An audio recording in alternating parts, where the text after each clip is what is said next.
Hey guys, and welcome to today's video. I'm really excited to talk about the new feature that's been included in the latest release of Excel, and that is under the Insert menu, we have this new Controls section, and in there we've got checkboxes, which is something that for those of you that have been working in Excel for a long time will know is something we've all been crying out for, wanting checkboxes. Those of you that use Google Sheets have had checkboxes for quite some time. But Excel users, if you wanted to use a checkbox, you had to use all sorts of fancy features that were a pain to use and too difficult for the average user. So the fact that this new checkbox feature is now included in Excel by default is really great. And I thought what I would do is I'd take you through a few use cases where you can make use of a checkbox to enhance your spreadsheets. So for the first example here, we've got a list of tasks. And essentially, I've just got a checkbox next to each task, so we can just simply tick those off. Now, if you want to insert checkboxes, very straightforward. Simply select the cells that you want to insert the checkboxes into, and click on the Insert menu. Click on the checkbox item, and that will add the checkbox in there. Now, the way that checkboxes work is they are seen as being a true-false kind of situation. So in the cell, you'll see when the checkbox is unticked, it's false, and if I tick that box, it becomes true. And you can use that feature to essentially control all sorts of conditional formats and formulas and so on and so forth. So this is really interesting and useful to us. So let's take a look at what I've done here is I've got all my list of things that I need to get through. So as I tick off different options, you'll notice that at the bottom, it tells me that I've completed 3 out of 9 at the moment, that is 33% completed. And as I choose more of these options, I want you to take note of both the color, but also the little icon or the image on the right-hand side here, little B. It changes, and as I move up the ranks, as I get to 66% plus, changes to a happy B. You'll also notice that on the left-hand side, these options are turning into a gray box with a strike through in the text. So let's take a look at how we've done this. By the way, you can either check or uncheck all the checkboxes by selecting them, and you can press the space bar. Of course, you can do that on individual cells as well. So if I move up and down through this list of checkboxes, pressing the space bar, as you can see, I can check or uncheck. So let's take a look at how we've done this in terms of doing a conditional format. So if I select that range of cells, the one with the tasks that I want to achieve, and I look under conditional format and manage my rules, it's very simple. I've literally just said, if I edit this rule, I've said use a formula, and I've said equals C4. Now remember that your conditional format is done relative to the active cell. So when I set this up, the active cell was B4, top cell. B4 was the active cell. And so relative to B4, I'm saying use the cell directly to the right, which is C4. And so what's going to happen now is it's going to use in B5, it's going to use C5, in B6 use C6, and so on and so forth. Now you'll notice that this is not kind of doing any check, it's literally just saying equals C4, but of course when you check that checkbox, it's going to become true. And with conditional format, you essentially need to set up your formula to be either true or false. When it's true, it will apply the conditional format you've specified, and when false, it won't. So because I've said equals C4 and that is now true, it's going to apply the formatting which I've chosen, which happens to be a strike through, changing of the color of the font, and also changing of the fill into a dark gray color. All right, so that way, as I check these different options, it's just going to apply that gray and strike through there.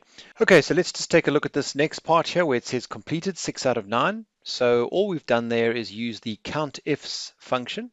And as you can see, it's using the range C4 to C12, in other words, the range with the checkboxes in, and looking for where that is true. And I can just enter the value true in Excel. Formulas understand the meaning of the word true on its own. Without quotes, literally will ascertain whether those are true or false. And that's going to count how many of these have been ticked. So that's going to give me the 6. And then I've used the ampersand, and then to create a literal string, I've put it in quote marks or speech marks, out of, so you'll notice space, out of space, and then finally this count A function. Count A will count how many cells have got an entry of any sort. So count A C4 to C12, and that's going to give us the total number of cells that contain an entry. And then last of all, this 67%, what we've done is count if C4 to C12 true. That's going to give us a 6 divided by the count A of C4 to C12, and that's going to give us the 9. So 6 out of 9 is going to be 66.6% or rounded to 67%. In terms of the conditional formatting, that was done by essentially referencing the value in C14. So as you can see, I've said if C14 is greater than 66%, then format that as green background, green text. If it's greater than 33%, then make it yellow background with a yellowish text. And if it's less than or equal to 33%, make it red with a red text. And that's how that was done. So if we look at the formula, literally equals $14. Now, if you're wondering why I said $14, remember the dollar will ensure that it is an absolute reference to, in this case, the row. So in other words, when we're on row 13, it'll reference row 14. And when we're on row 14, it'll reference row 14. So that is what the dollar there does. It stops that 14 from changing. Okay, so that was how we did that part. And then lastly, in terms of the image itself, in Excel, you probably have seen this, but in Excel now, when you insert a picture, you have the option to either place it in a cell or place over cells. So you can do that. But there's also a function in Excel called equals image. And with that function, you can actually put in the URL to that source, the file, wherever it happens to be, the image file.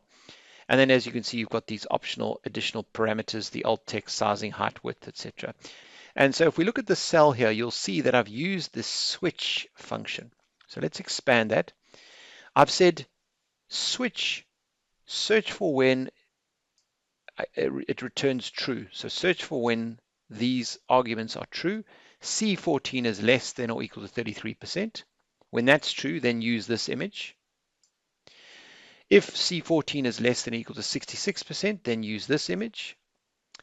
And if C14 is greater than 66%, then use this image. So essentially, I've just substituted different images in based on the percentage completed. And that's why as we change the number of completed tasks, if we start at the beginning, we get a little angry bee. And as we move up through the ranks, it changes to a sort of a semi-satisfied bee. And finally, if we tick enough of them, the bee becomes a happy bee.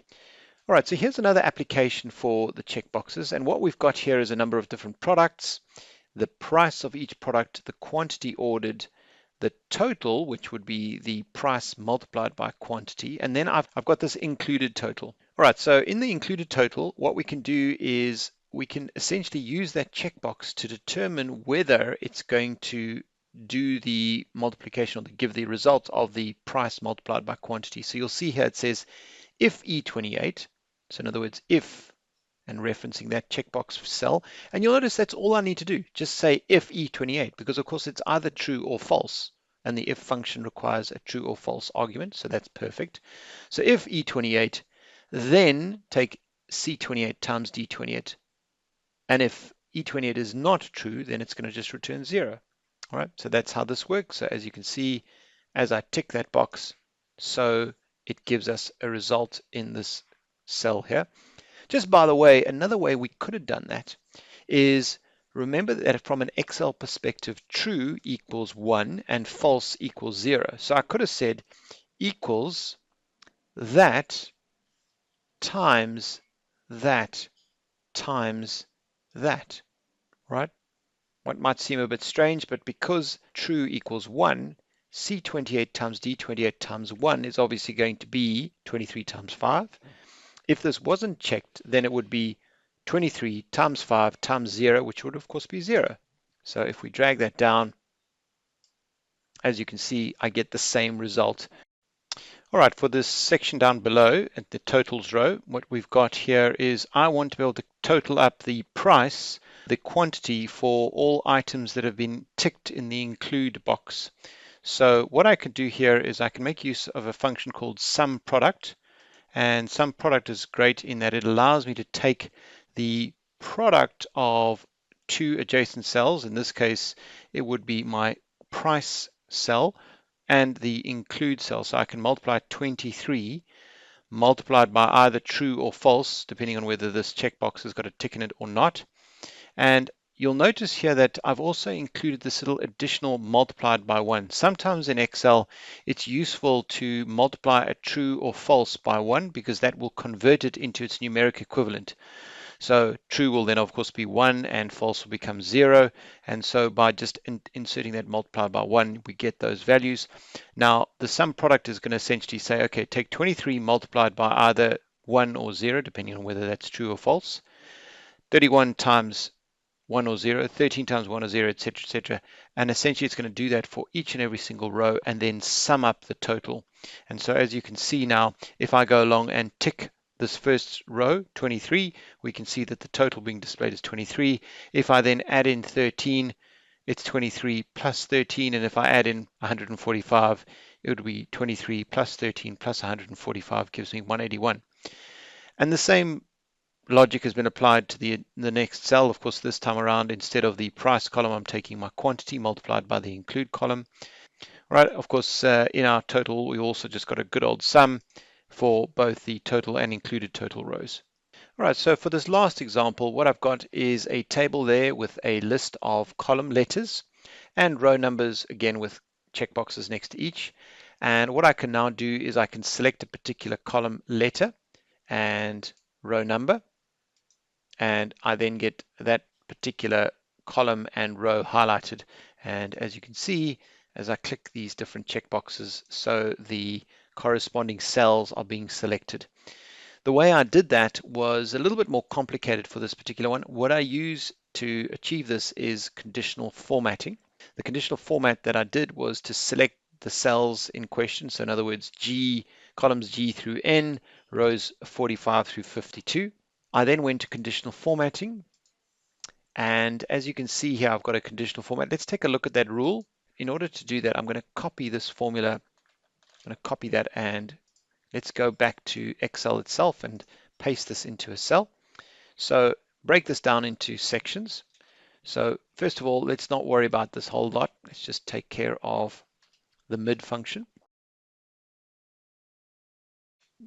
So as you can see, that mid function, essentially what it's going to do is it's going to use the column function, which in this case is going to return column 7 for column G. And it's saying equals mid of the alphabet, returning column 7. So that would be the 7th character, that one there, 1 character long. So that's going to return just the G. All right, so that's going to return me the G portion. And if we look at the rest of the formula, right, so that filter function is going to essentially say filter these cells, the ones in blue, where the column letter is equal to, and in this case it's G. All right, so that's going to return that value there, which is obviously going to be, in this case, it's going to be false because it's filtering for column G. Okay, so if I look at the result of that, as you can see, it's returning false. I'm then multiplying that by the other part, which is to say filter the other checkbox list for row where the row number is equal to the current row. Now at the moment I'm in row 55. As you can see, that's the current active row. And of course there is no row 55, and so that's going to return nothing. Okay, there's no value, and so your false times nothing is just false, so that's going to return nothing. But if we looked at one of these cells and we were to look at that, it's going to give us a result there. All right, so and essentially that's really what's going on here, is that the conditional format that's being applied here is essentially checking to say, well, if that multiplied by that, if it's true and true, in other words, the corresponding column and corresponding row, then you can go along and apply your conditional formatting, which is in this case just a background fill, just the dark blue. All right. All right, everybody. So there are a few applications for the checkbox feature that's been included in Excel. I'm really happy to have it. It's been a long time coming, and I will include a link to this file. If you want to download it and use it for your own purposes, feel free to do so. I'll include that in the description below. Happy Excelling, and please don't forget, If you're needing Excel training and Excel consulting services, to check us out, dataskills.co, and we're always there and happy to give you advice, help, training on any of your Excel, Power BI, SQL, and data analytics questions.